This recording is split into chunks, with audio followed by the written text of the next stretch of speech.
Friday morning, students from Banks Middle School got to tour the TrojanVision newsroom. When they come here on this tour, we give them the full tour of the station. We take them through the newsroom, we show them how the shows are produced, we talk about how shows are put together, and then we give them the walking tour, but then they end by watching our midday newscast. Bank students were able to walk around set and see for themselves how a real newscast works. We come here every year to tour TrojanVision with Mr. Taylor.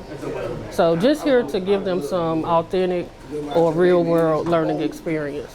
Students also learned about what it takes to be a journalist and how journalism is more than just asking people questions. My favorite part is learning new things and experiencing what is it about journalism. Once you start being in journalism, it's actually like a job, and you gotta be more responsible over cameras and stuff because you could break it.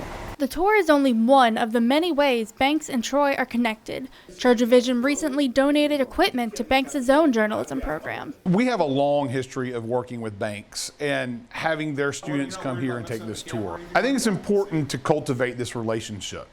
Recently we made a donation of cameras to these students, and those cameras are going to be used to improve their product. But now with those new cameras, they're going to see what we do here. Taylor hopes the Banks students can take what they learned on this tour and apply it to their own program. We teach college kids every day, but being able to teach these middle schoolers and open their eyes to what the business is all about, and they get to see what we do here, that's important. That's fun. And I hope that they have fun in learning what they do here. Belle Johnson, Troy, TrojanVision News.